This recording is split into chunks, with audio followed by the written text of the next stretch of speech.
इस देश में 1960-62 तक तो वन नेशन वन इलेक्शन था। 52, 57, 62, उसके बाद ये माला टूटी। ये माला इसलिए टूटी, लेकिन जो लोग भी इसका विरोध कर रहे हैं वो तथ्यात्मक आधार उनका नहीं है। वो केवल भाजपा ने निर्णय किया है इसलिए इसका विरोध करने का काम कर रहे हैं, जबकि ये भारत के हित में है। ये भाजपा के हित का मसला नहीं, ये भारत के हित का मसला है। देखिए, तमाम लोग ऐसे प्रस्तुत कर रहे हैं कि कैबिनेट ने वन नेशन वन इलेक्शन के प्रस्ताव को इस कमिटी, एम्पावर्ड कमिटी के प्रस्ताव को स्वीकार कर लिया। कमाल की बात है साहब, मोदी जी की कैबिनेट है, मैं मेरा मुझको जिसका फलसफा है, तो ये उसके अलावा कोई विकल्प था नहीं।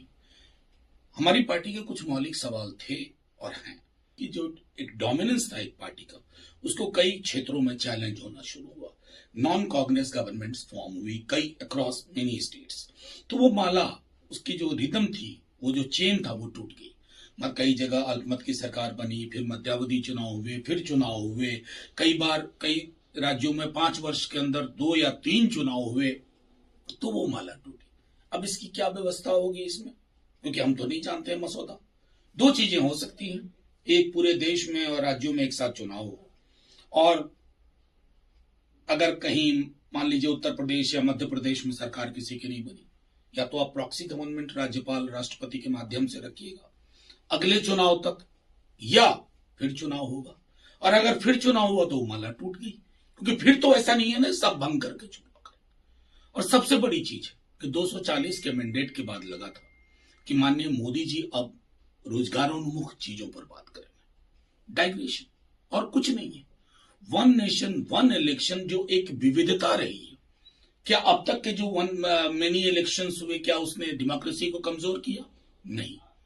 कोई ऐसी स्टडी है? नहीं।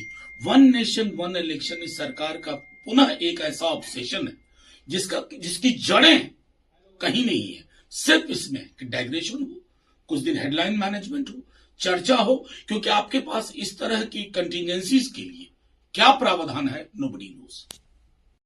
एक देश एक चुनाव, ये देश की आवश्यकता है। देश में हर समय जो किसी न किसी समय कोई ना कोई चुनाव होता रहता है, उससे न केवल खर्च बढ़ता है बल्कि मतदाताओं में भी उदासीनता आती है। विकास के कार्य अवरुद्ध होते हैं क्योंकि आदर्श आचार संहिता लगती है, तो विकास के कार्यों को रोकना पड़ता है। राजनीतिक दलों की भी ऊर्जा व्यय होती है। ये ऊर्जा लोगों के विकास के लिए, लोगों के कल्याण के लिए लगाई जा सकती है। लॉ कमीशन की रिपोर्ट भी यही कहती है, और इस वन नेशन वन इलेक्शन को लेकर के जो रामनाथ कोविंद जी की अध्यक्षता में एक आयोग बना था, उसने भी अपनी रिपोर्ट इसी संदर्भ में दी है। सभी राजनीतिक दलों में, अधिकांश राजनीतिक दलों का मत भी इसके पक्ष में है।